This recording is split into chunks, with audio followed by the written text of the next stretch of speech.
Good afternoon to everybody. I'd like to welcome everybody to this pep talk this afternoon.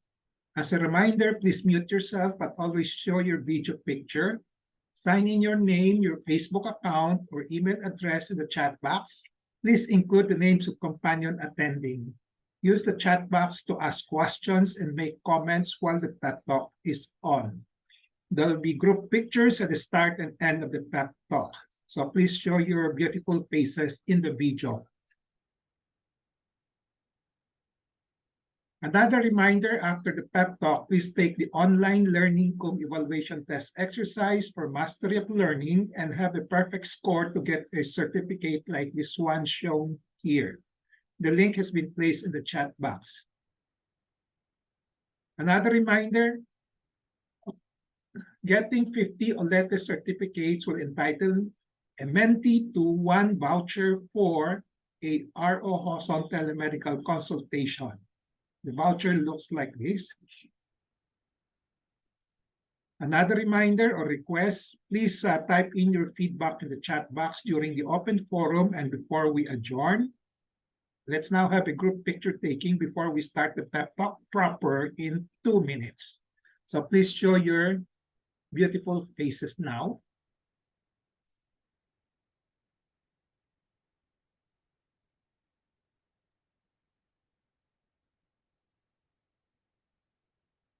Pictures. Wait for, okay. Rochelle, Christy, you want to join in the group picture taking?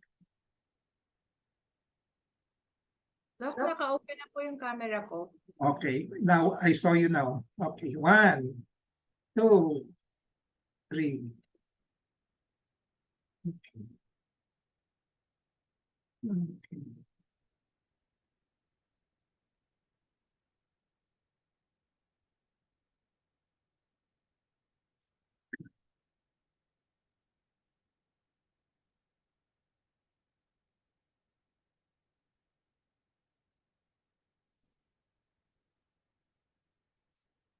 I have a patient empowerment program in which I like to empower the lay people or patients to take control in the management of their health.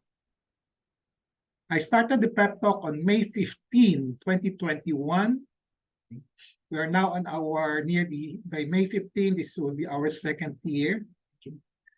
We are completing the 2nd year, the 2nd anniversary. So there are 3 courses in the pep talk. I completed the core course on October 9, 2021. From October 23, 2021 onwards, I've been tackling health disorder and health issue courses. So this may take 3 years or longer depending on the enthusiasm, discipline, and perseverance of everybody. My pep talk today is entitled Thyroid, sorry for the wrong spelling here, Thyroid, Goiter, BOSYO Awareness. So this is in consonance or in connection with the Department of Health Awareness Calendar on May 25. So this has been declared as the World Thyroid Day. So this is an international celebration. And also this is another international celebration on the 4th week of May. So we'll be celebrating the International Thyroid Awareness Week. The empowerment objective for this particular pep talk is for the lay people to have a basic understanding of thyroid, goiter, BOSYO in their health management. The contents of this pep talk will be the following. What is a goiter? What is a BOSYO? Where and what is the thyroid gland? What are the functions of the thyroid gland in the body? What are the different kinds of goiter? What are the different causes of goiter? What are the realistic methods of preventing goiters? How to recognize the different types of goiter so that early consult and treatment can be promoted? What are the more common diagnostic procedures for goiter? Common treatment modalities, and then what are ROJoson's health advice on how to manage goiters on a personal or layperson level. Let's start with what is a goiter, what is a BOSYO, and what is the thyroid gland. A goiter is any abnormality or disorder of the thyroid gland. So it's not specifying what type. Any abnormality and disorder of the thyroid gland, we just call it goiter. And then after that, we specify as to the type and as to the causes. A BOSYO is the same as goiter. It's just a common Filipino term for goiter.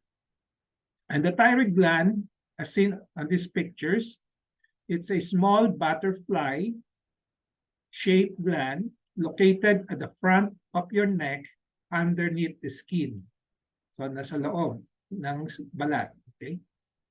So here in the front. Okay. Now, what are the functions of the thyroid gland? The thyroid gland is a vital hormone gland, meaning it produces hormones. Specifically, it produces the so-called thyroid hormones. And the thyroid gland plays a major role in the metabolism, the growth, and development of the human body. So without the thyroid gland, we won't be,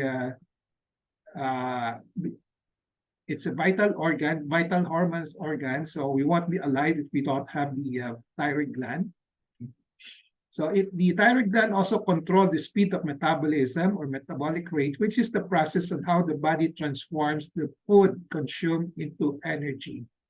So if it's lacking, then the speed is low or the lowest. If it's high, then it will be the so-called hyperthyroidism. What are the different kinds of the goiter? So the different kinds can be classified into two major categories. Abnormality in the amount of thyroid hormones. As we said, the thyroid gland produces thyroid hormones. Okay, so this is actually the main functions, okay, producing thyroid hormones. So it can either end up with hyperthyroidism, excess, too much, or hypothyroidism, not enough. Okay, so the best will be a normal amount of thyroid hormones. Okay. The other category of classifying the different kinds of goiter will be abnormality in the structure. Kanina function, this one is the structure. Okay.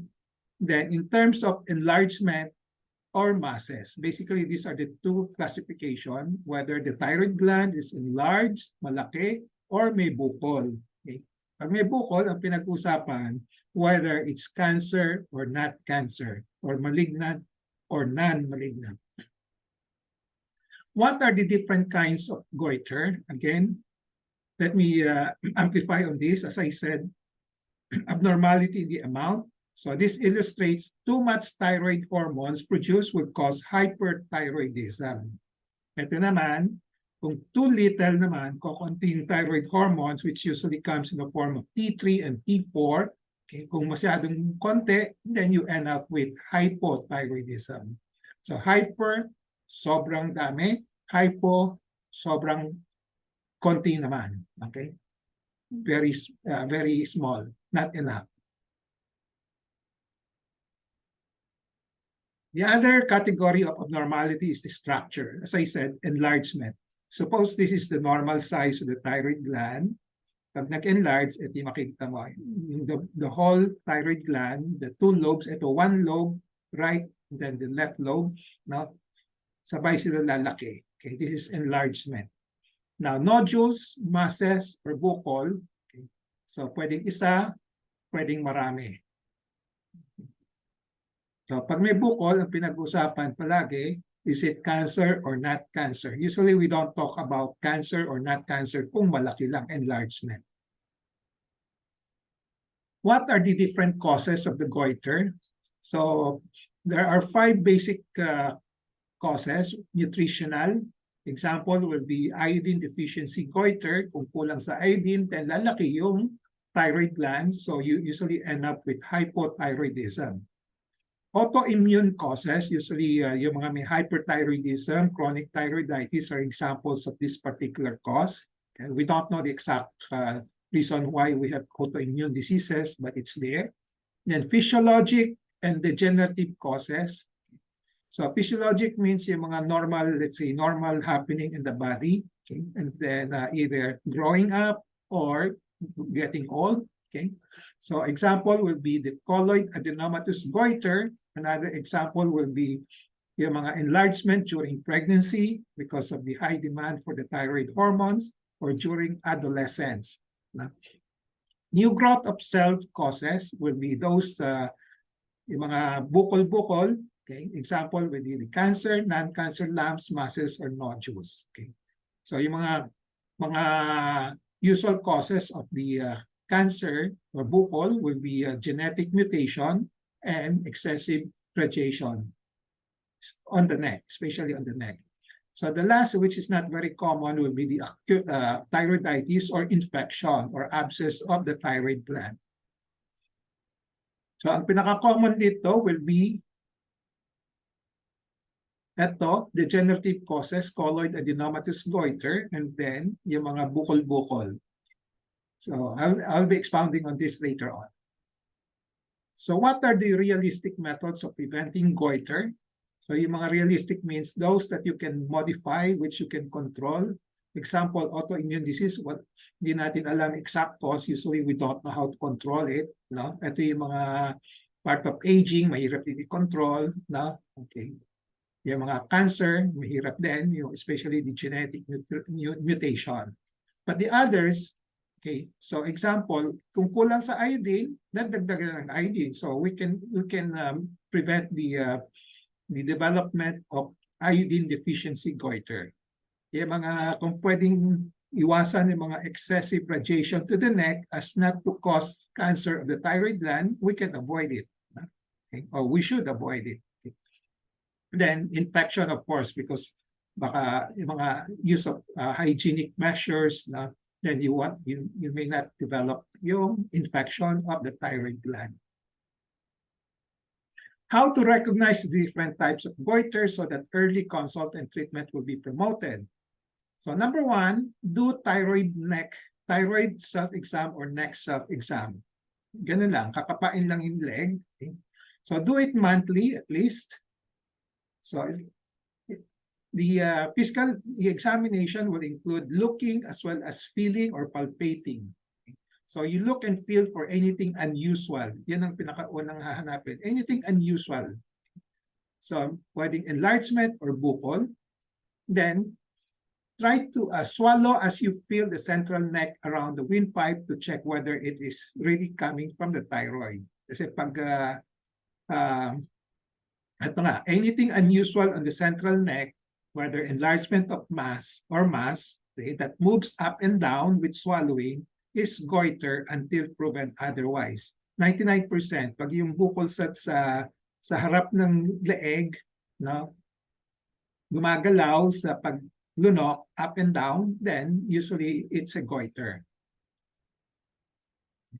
If a goiter is suspected, kung merong goiter, malaki, nakakapa, then the next thing to do is to determine, is it enlarged or may mga bukol-bukol, mga lumps, mga separate na distinct element here. Okay.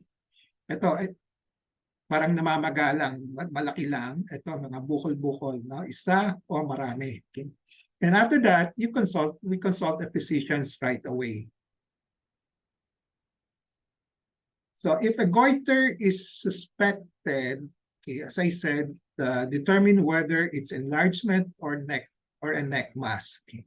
In general, when you have enlargement, it is not alarming as a mass or nodules. So tandaan lang po ninyo, pag may nakapani yung leg ninyo, yung thyroid gland is enlarged and not bukol, huwag kayo masyadong matakot muna. Okay? Okay. Kasi nakakatakot naman dito yung mga bukol-bukol because of baka pwedeng cancer siya, di ba? Okay. Nodules, usually the question is it cancer or not cancer? Pero pag enlargement, usually hindi siya cancer. So this is a Consuelo. If you discover you have a goiter, chances are it is not cancer or benign. Okay. So pag may nakapa kayo, whatever it is, no, So, okay muna matakot because malaking chance na benign siya. 90% of all goiters are not cancer.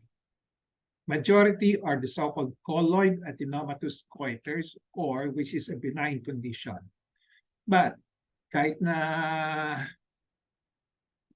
common yung benign conditions like colloid adenomatous goiter, we still have to be, this has to be evaluated by a physician for a more definitive diagnosis para malaman talaga kung ano ba yung meron kayo. No? So this is an example, diffuse enlargement, malaki, the whole lobe, the whole thyroid gland, right lobe and left lobe. Ganun ang itsura. Okay, so this is what we call diffuse goiter. Diffuse, so almost the two lobes, right and left lobes, are almost symmetrically enlarged. Okay, sabay lumaki. Na? Diffuse goiter. So when you have diffuse goiter, 99% are not cancer.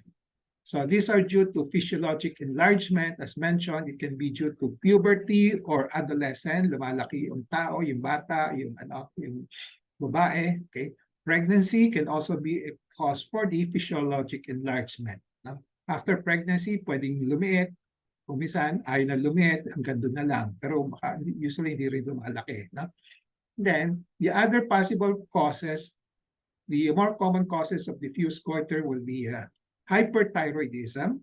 Okay, so we must know the alert signs and symptoms of hyperthyroidism. Usually, may hypermetabolic rate, usually mataas ang pulse rate. Minsan, lumalaki ang mata.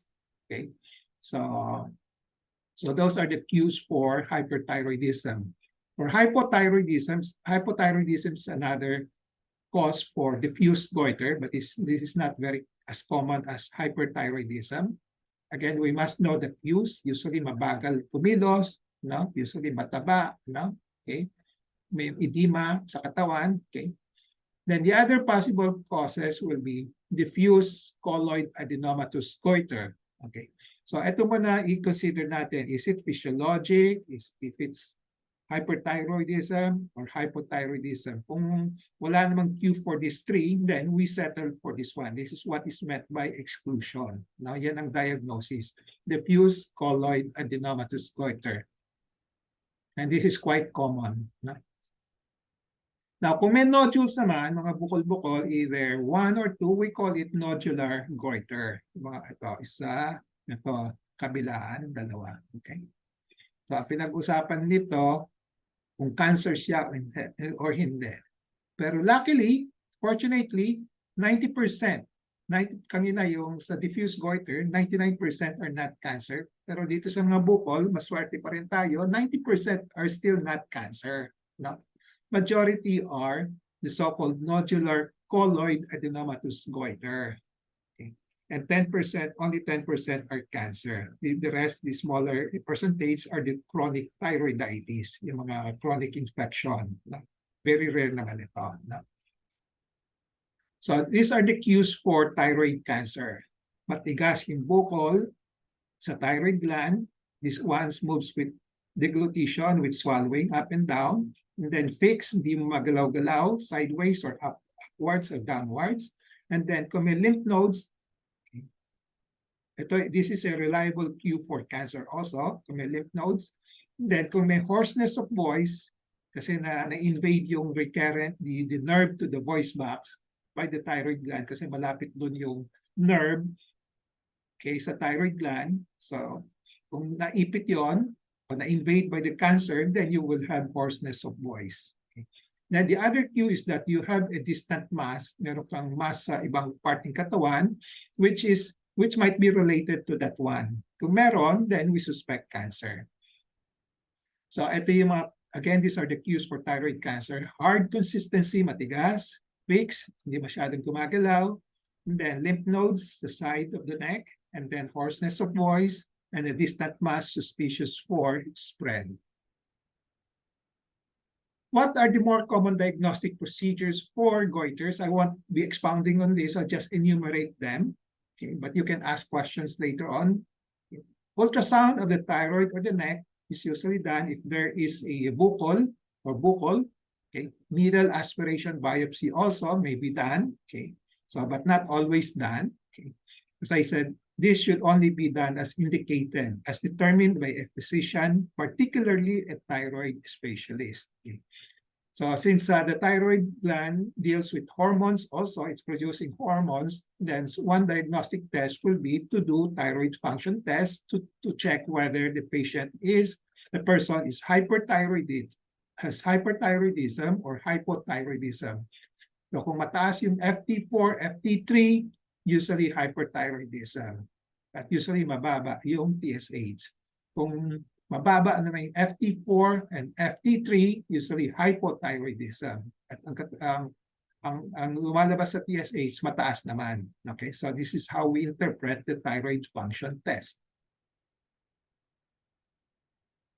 So the treatment modalities, okay, so based on the different causes, medications can be given, thyroid hormones, anti-thyroid drugs for the hyperthyroidism, thyroid hormones usually given to patients with hypo, kulang, kaya dinadagdagan, or kuminsan ginagamit ito to suppress, i-control lang yung bukol, pwede rin. No? Okay. Surgery is also can be done, especially for the buccal, but sometimes it can also be done for hyperthyroidism, but it's not being done for hypo, kasi kung hypo na at operahan mo pa, lalo magiging hypo. No? So usually it's not indicated for, surgery is not indicated for patients with hypothyroidism. No? Sa hyper pwede pa, kasi pinabawasan lang yung thyroid gland with surgery para konting thyroid hormones lang produce. Okay.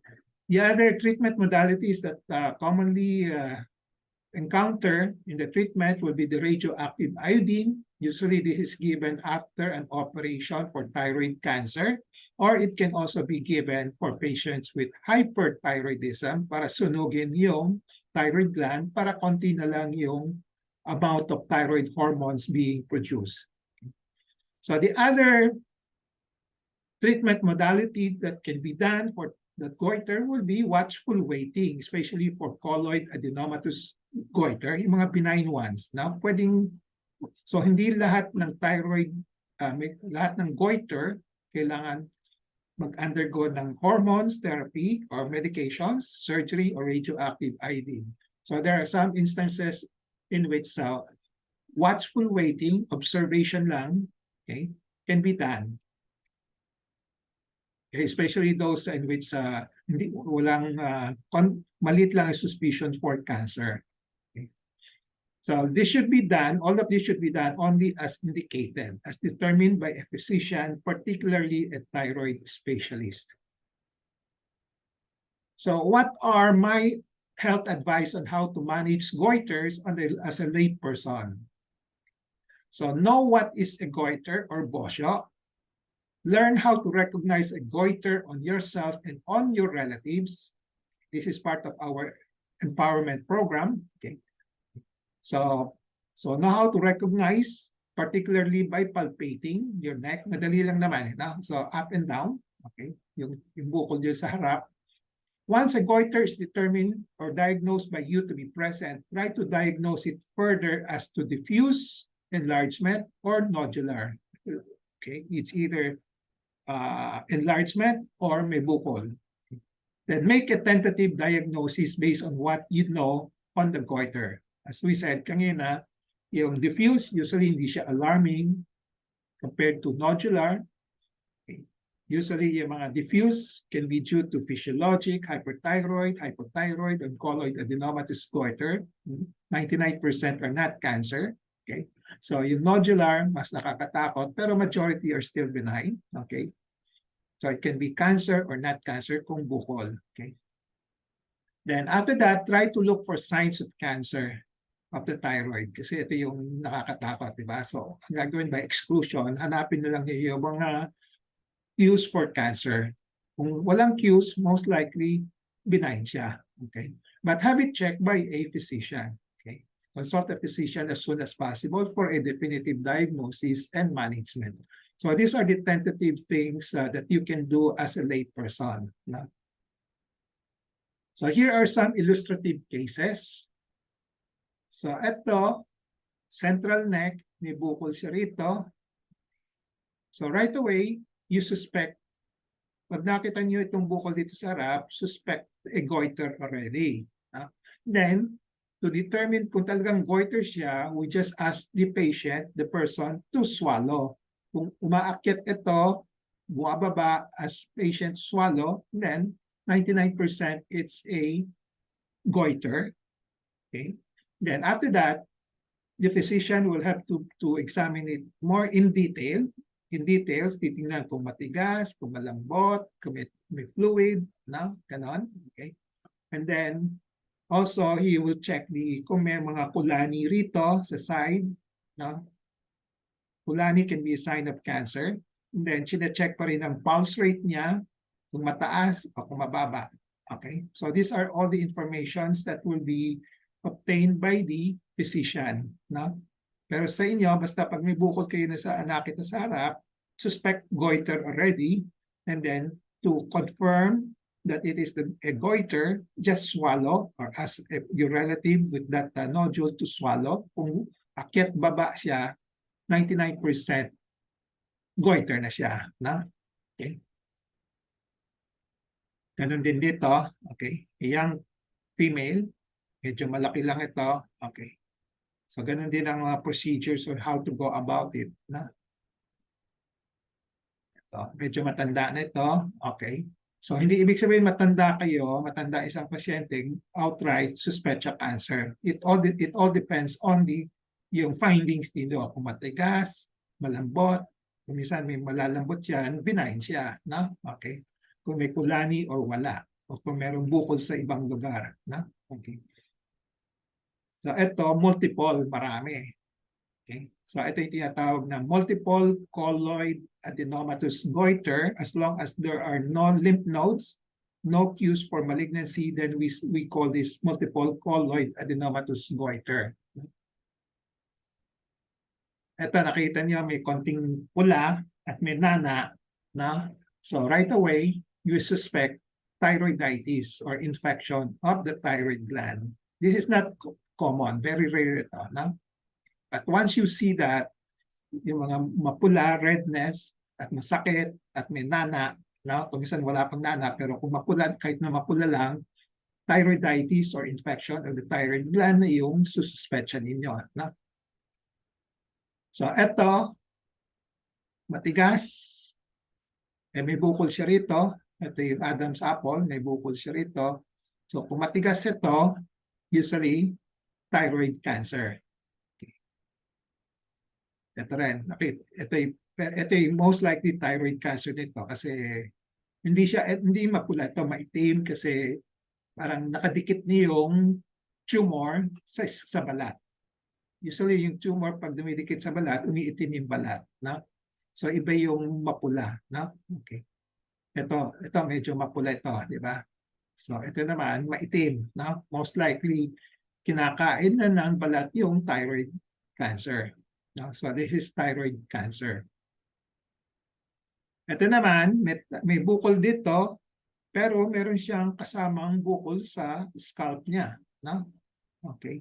So once you have that, no, unless we have a way to determine what is the exact nature of this one, kung talagang benign siya, then hiwalay ang usapan nito. Baka ito hiwalay, ito hiwalay. Pero kung isasama natin yung dalawa, most likely this is cancer because cancer can spread to other areas of the body. No? So this is a type of thyroid cancer which is usually called follicular cancer, which has spread to the skull or to the bone, okay, of the skull. So yan ang usual behavior ng follicular carcinoma. No? Ito naman, kung talagang sinasakal na, no, hindi na makahinga yung pasyente at matigas, usually this is another type of cancer which is called anaplastic carcinoma. No? Anaplastic. Ito yung not so common pero deadly ito. Usually wala nang lunas. No? Okay. Now, diffuse goiter plus malaking mata plus pulse rate mataas, our diagnosis here is hyper, hindi hypo, hyperthyroidism, hyper. Okay. Ito naman, diffuse goiter, pero medyo maliit siya, then medyo mataba, mahina tumilos, then we usually suspect hypothyroidism. Hypothyroidism. So summary and takeaway after that illustrative cases, those illustrative cases, I have covered all these topics. What is goiter? What is a BOSYO? Pareho lang sila. Where and what is the thyroid?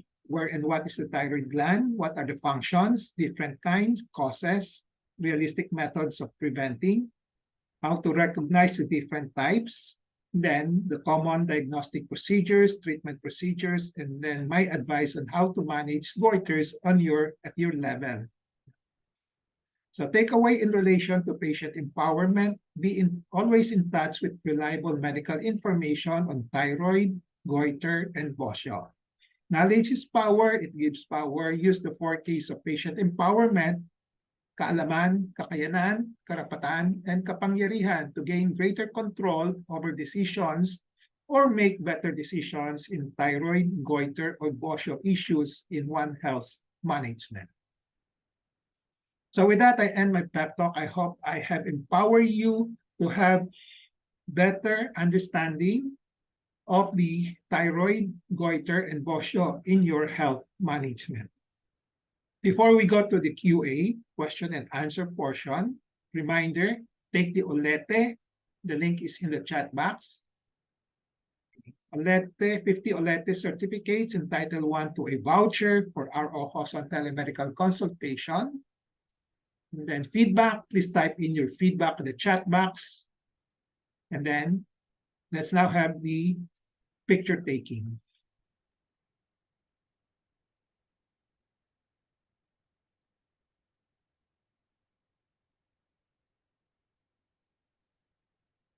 Okay, ready?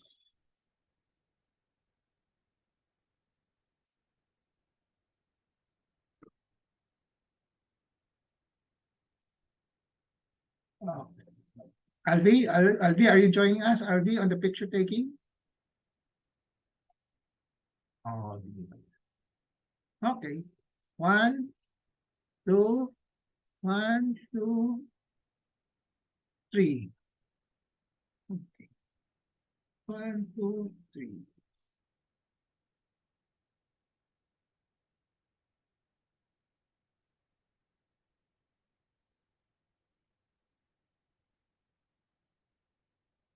Okay.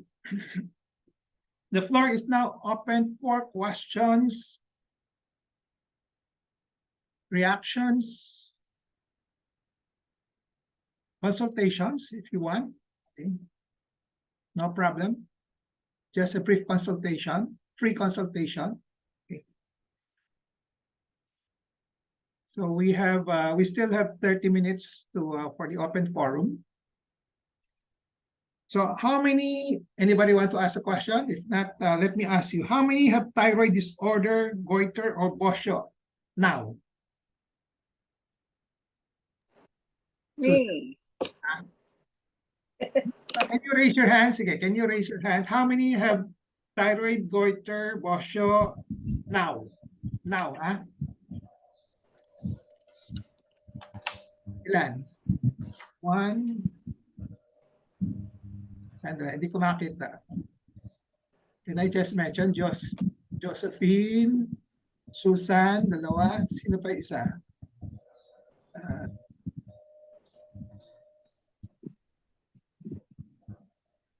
Dalawa lang at si Jeng. Tatlo. Sino itong isa? Is that Melly? Yes. Okay, 4. Okay, 4. Okay, now, ha? How about before? How many have thyroid goiter before? Wait. Perla. Wait, Doc. Before, mine was before pero na-opera na. So, before na lang ako. Okay. Kaya nga, Before na lang ako. sige, before. So, Susan, before. Perla, before. Now ako. Okay. Okay. So what is the difference before and now? Wala na ngayon. It was operated. No more. Was removed. It's already removed. It was removed. Pero, Yeah. Pero taking up medicine, so is taking medicine is a signification that you still have goiter? Just for Why not goiter? maybe, doctor, maybe. just to tickle your Oh. So is it kung merong baka may kasabihan, once you may goiter, forever may goiter ka na. Pwede din ganon, di ba? Okay. Ano kung may cancer dati? Kami cancer dati. Oh, Okay. So natanggal na yung thyroid gland. kung natanggal na yung thyroid gland, so anong sagot doon? You have goiter or no goiter? You have goiter before, you don't have goiter now. Anong sagot doon? Wala na. Wala na ngayon thyroid gland. Okay. Dok, wala na ngayon thyroid gland. Wala nang goiter. Pero you're not taking medicine. Wala nang thyroid, wala yung definition ng goiter kasi ang definition kasi ng goiter is any abnormality of the thyroid gland. No? Okay. So pag tinanggal mo, pag wala ng abnormality, kung cured ka na, no? Then you can say wala ka ng goiter. Di ba? But the question is, can we talk of cure in goiter in thyroid?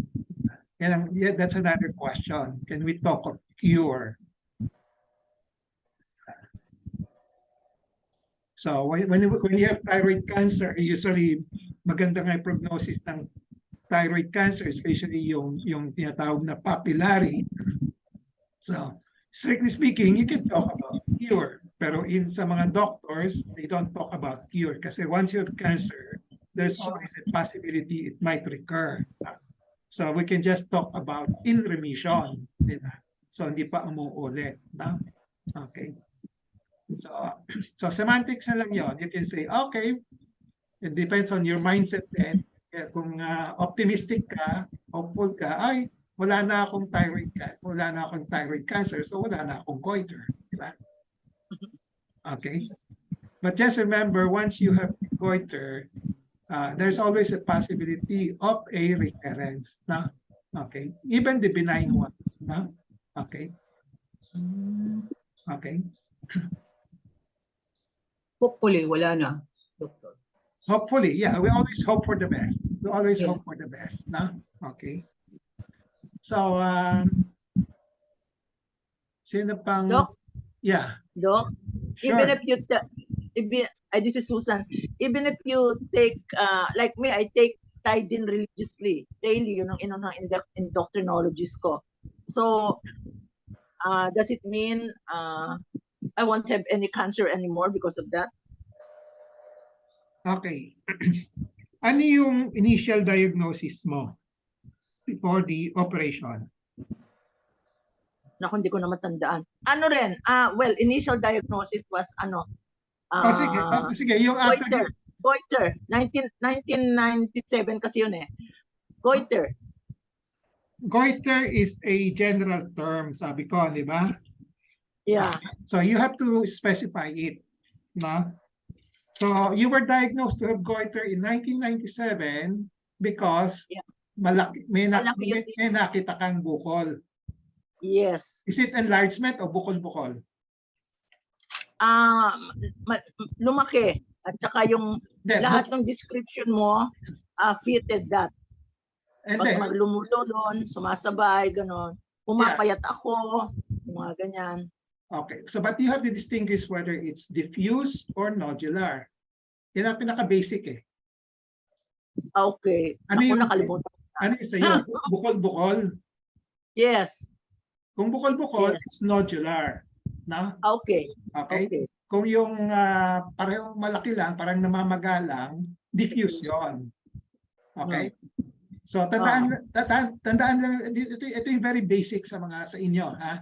Pag may nakapake yung goiter is any enlargement, any abnormality, no, na umaakyat baba pag you swallow, then the next thing to determine is enlargement. Enlargement means yung buo lumaki, yung buong gland, or bukol-bukol. Okay? Okay. Sige, hanggang doon na lang muna. Hanggang doon na, basta tandaan lang ninyo. Okay? Kasi pag diffuse enlargement, huwag muna kayo kabahin. Pag may mga bukol-bukol, mas kakabahin kayo, pero just hope for the best, kasi as I said, majority are still benign. Na? Majority benign. So it needs a doctor to examine you. Na? Okay? So yung sa iyo, most likely bukol-bukol. Na? Yes. Okay, so you were operated on in 1997. So Yes. ano yung histopath result? After the operation, may histopath yan. Anong Papillary carcinoma. Okay. Papillary carcinoma is one type of thyroid cancer. Okay?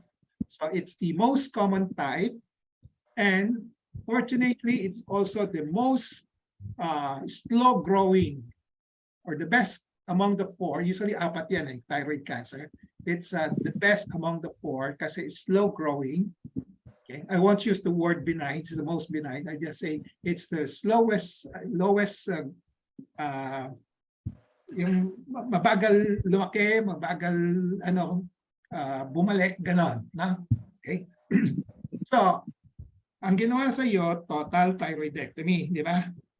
Yes. Okay, so natanggal na yung lahat ng thyroid gland mo. So you ended up with hypothyroidism.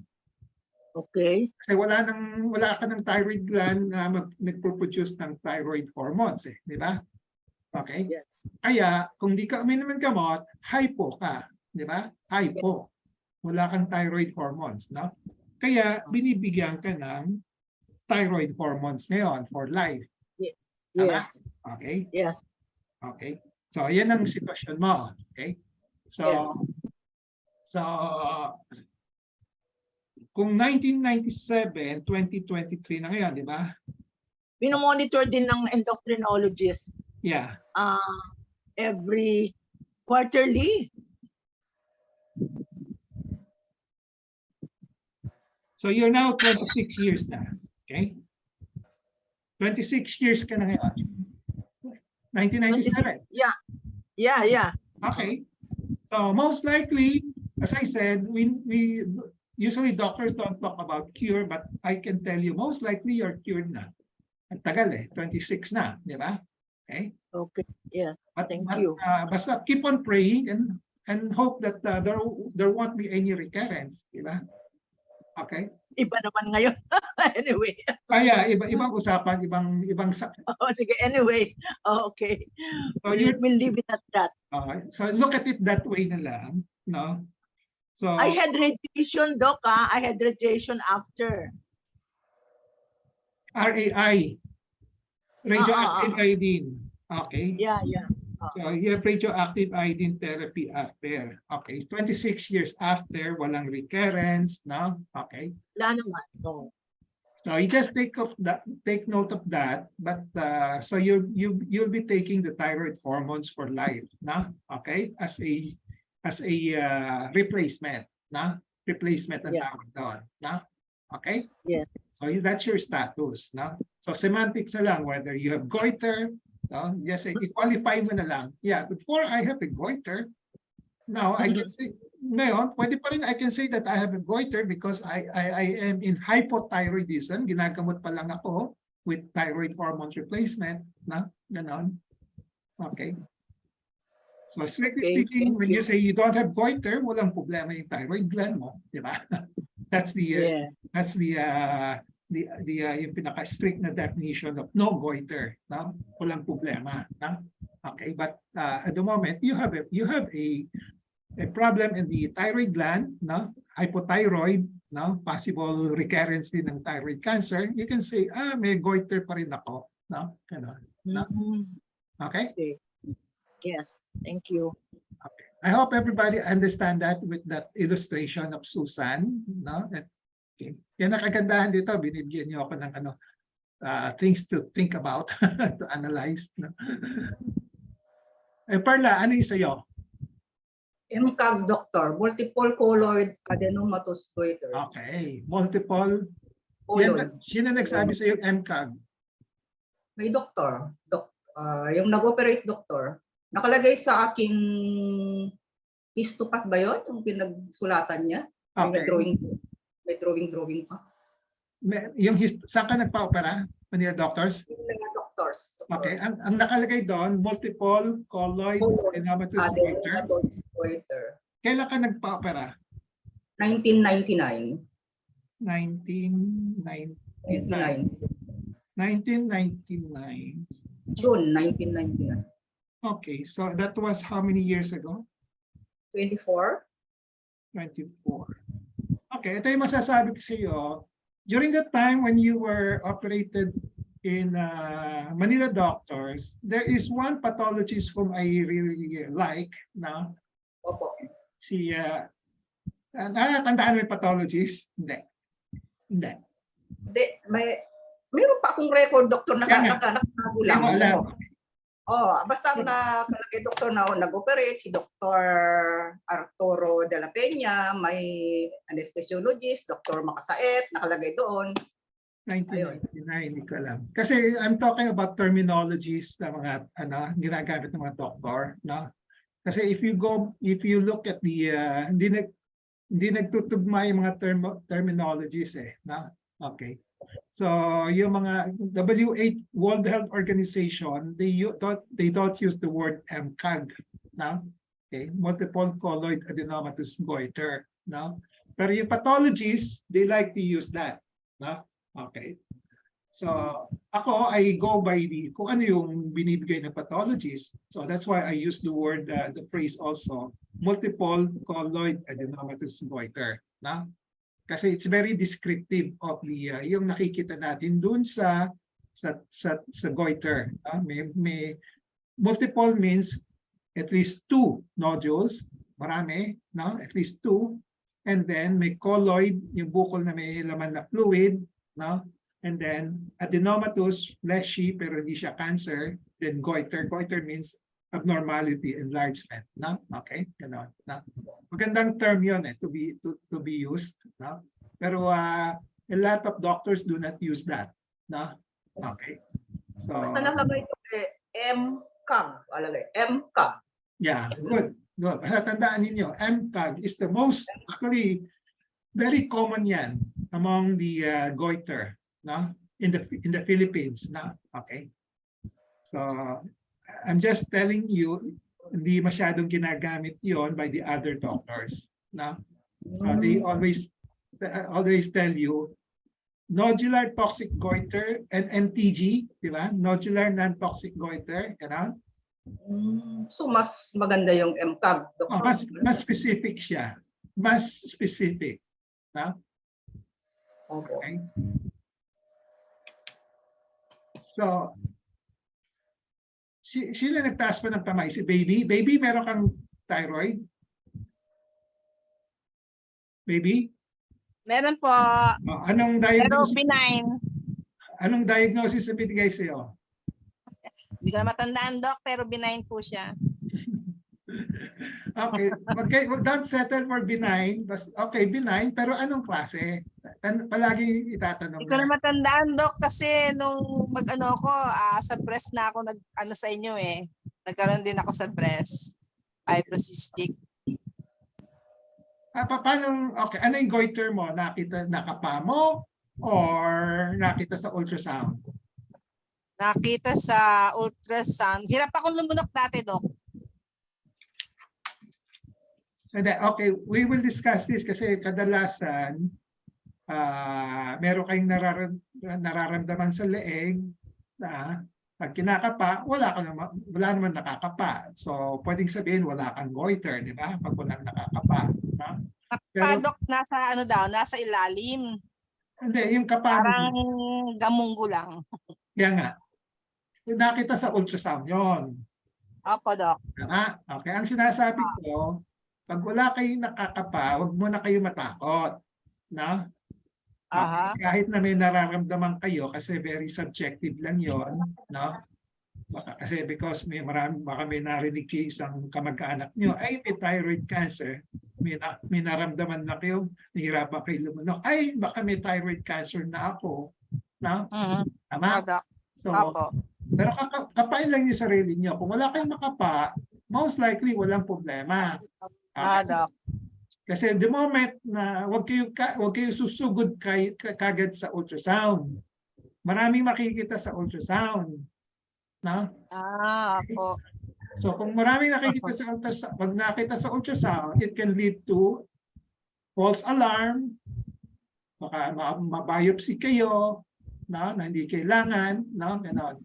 So iko-control lang yung pag-test, mga laboratory test. Kasi it will lead to more problems, no? Okay?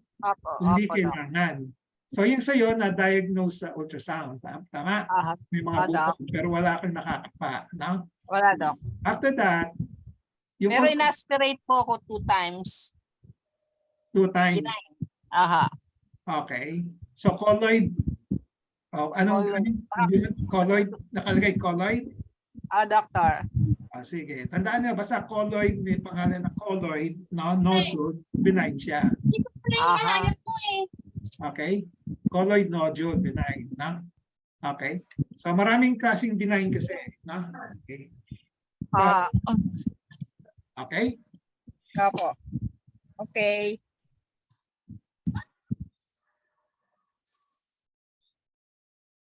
Wala kang gamot na iniinom? Nag-L-Troxin ako once a day. Okay. So yung L-Troxin na ginagamit mo is para to suppress. No? Hindi ka hypothyroid. Aha. Pero ginagamit yon to suppress para wag lang lumaki. Opo, Doc. Alay ko, andyan pa yung mga bukol-bukol mo. Tama?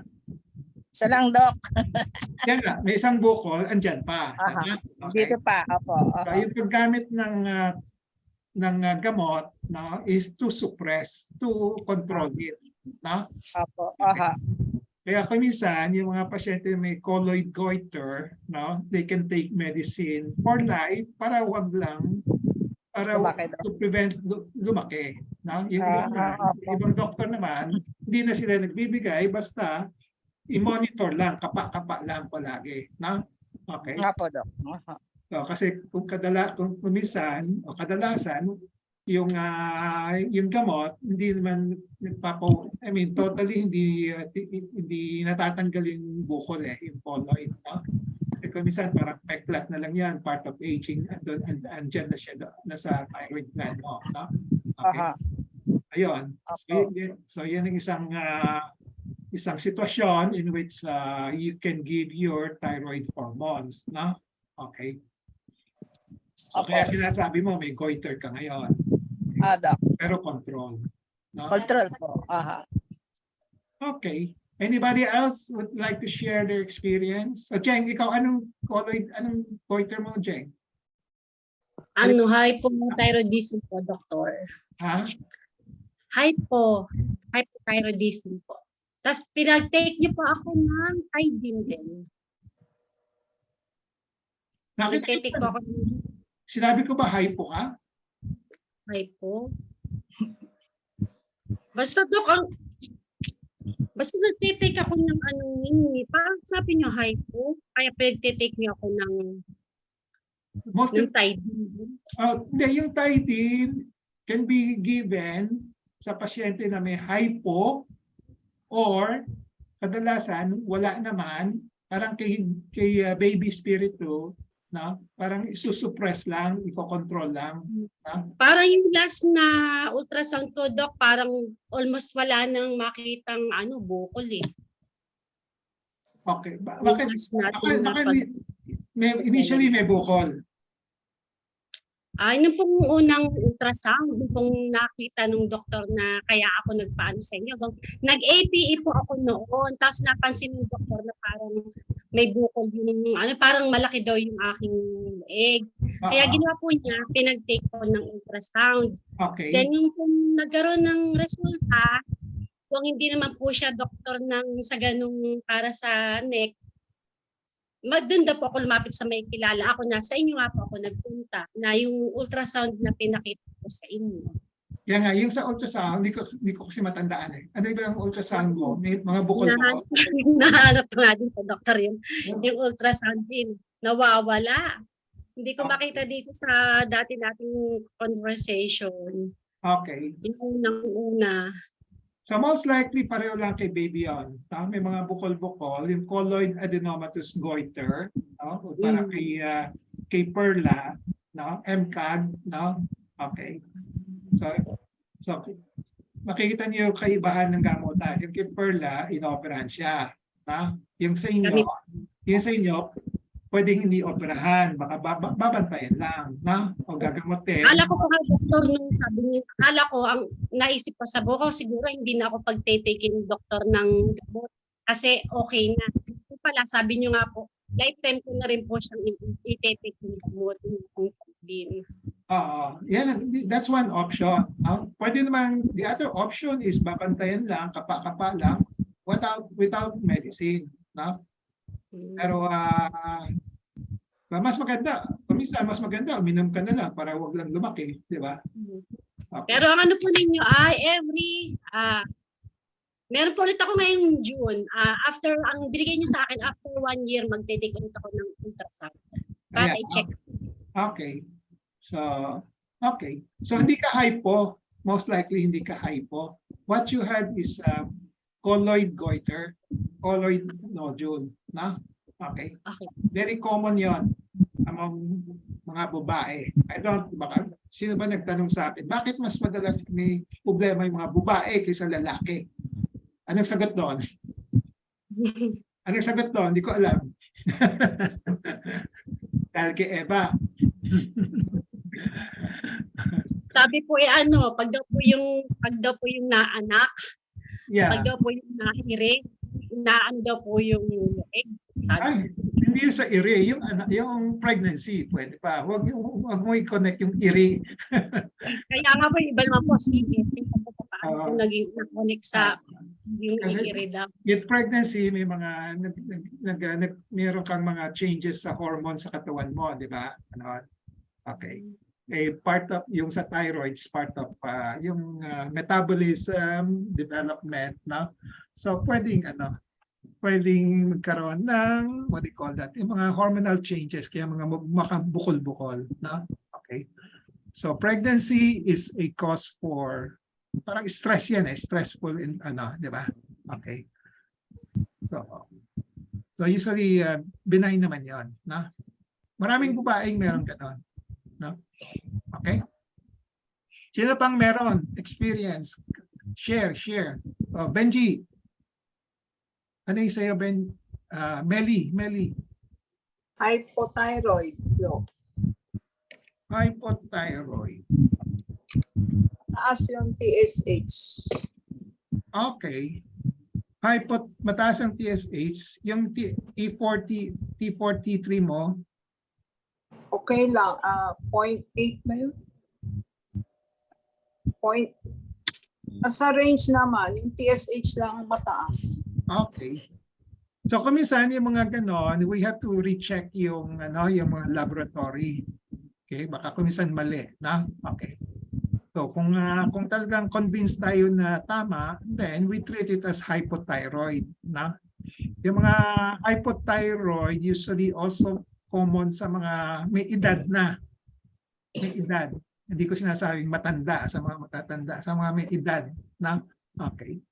So usually because of aging process, na, so yung thyroid hormones functions mo bumababa na rin, na? Okay. So in that case, you just need some hormone replacement, na? Okay. So, Jeng, yung sinasabi ko, when you take hormones, pwedeng for hypothyroid, isa naman walang hypothyroid pero kinokontrol mo lang yung mga bukol-bukol, no? Para wag lang. Kita ko na, Doc. Yun nga po yung ano ninyo, ito, nakalagay. Ano nga? Yung primary clinical diagnosis niyo po, multiple colloid adenomatous goiter. Yan. Okay. Nakita ko na, hinahanap ko. Okay, sige. So tandaan na lang yung term ninyo, at least kayo nag-attend ngayon dito kasi hindi madalas ginagamit ng mga doktor yan eh. Sabihin sa iyo, mga tatakutin na kayo, mga bukol, baka cancer na yan, no? Okay. Very common yung MCAG. MCAG, ano? Okay. Any other? Si Belet. Belet, meron kang thyroid, di ba? Belet? Wala na si Belet. Sino pa? Seni. Wala kang thyroid, Seni? Wala. Nung last 2021, Doc, nagpa-ultrasound po ako. Meron cystic. Okay. Cystic lang. Tapos, opo. Oh, yeah, pag cystic, colloid cyst yun. Okay? Yun nga daw po. Parang liquid daw po yung laman. Okay. Maliit lang. Maliit lang. Opo. Okay. So kung pag may nakita kayo sa ultrasound, the word cystic or complex, most likely hindi siya cancer. Okay. So pwedeng gamutin o pwedeng obserbahan. Okay? Opo, Doc. Okay. Any other things that you want to consult with me? So, wala na?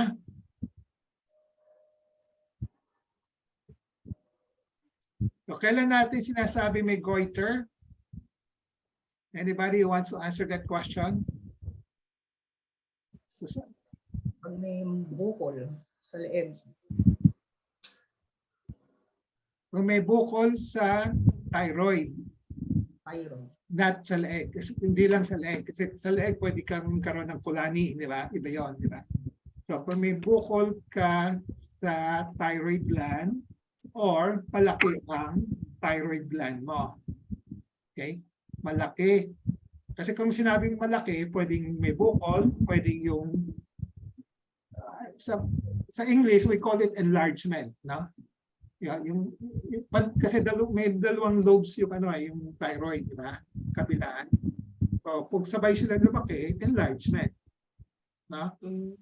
Kung yung isa naman karoon ng bukol-bukol, passes yan. Iba yon, no?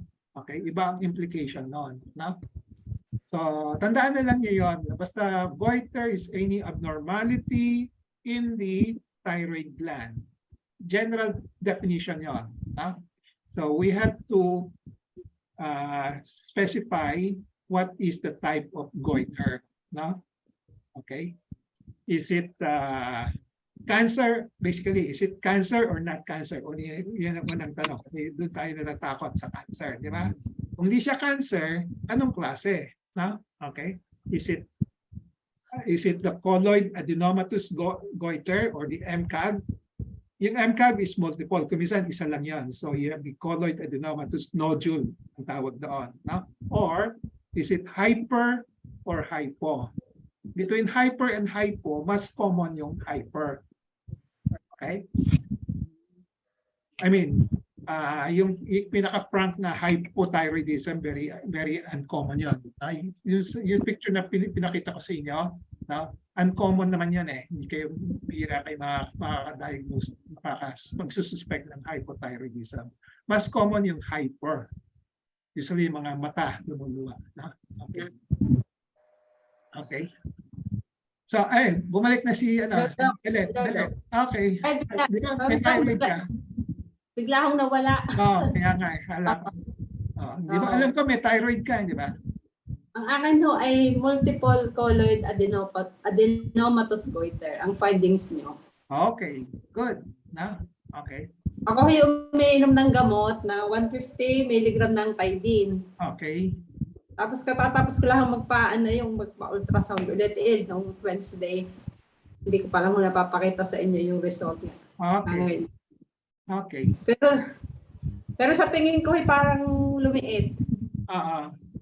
Good. Good. Basta tandaan na lang ninyo, ang pinaka-common, yung multiple colloid adenomatous goiter. Okay? Tandaan ninyo, okay. Kahit na yung mga 15, yung 15 nag-a-attend dito ngayon, basta tandaan na lang ninyo, okay? Kasi yung mga doktor, hindi kayo binibigyan ng diagnosis di ba? Okay. So, and that's the most common benign one, na hindi siya cancer, Okay. Thank you, Lord. Saka ang Doc, pakiramdam ko wala na yung hinahihipo ko. Pwedeng lumitin. Kaya yung ibang doctor, kasi ayaw magbigay ng gamot, kasi sabi niya, hindi naman umuubra kasi ang turo sa libro, pwedeng wala at pabayaan na lang, ganon. Sa akin, kahit uminom na lang para wag lang lumaki. At kumisan lumiliit pa naman di ba? Kasi pag Tutuloy ko pa rin, Doc. Tutuloy ko pa rin yung pag-inom ko noon, nung 150 milligrams. Tuloy mo muna until magkita tayo ulit, di ba? Dapat makita kayo result ng Tama? Para makita kayo result ng ultrasound mo. Okay? Okay. So, ano pa ba? Goiter. Tandaan niyo goiter is enlargement and then could be diffuse or nodular. Kung nodular, mas nakakatakot. Pero as I said, okay, matakot muna, majority will still be benign. Okay? Hanapan lang niyo kung may kulani. Kulani. Kung may kasamang kulani, most likely cancer na yun. Okay. Patinginan niyo kagad. Okay? Okay, if there are no more questions, we'll call it a day. So Okay, next week, this is the second anniversary na tayo. May 13 na ngayon, di ba? May 15 tayo nagsimula ng 2 years ago. Okay? So tuloy tayo. Tuloy? Tuloy na lang po. Tuloy, Doc. Sige, tuloy tayo. Thank you sa mga feedback ninyo. Yung mga hindi pa sumasagot ng feedback, si Baby. Doc, meron na ako. Si Number Baby 2 ko. Cabral. Si Senny Cabral pala. Senny, sumagot ka na ba? Opo.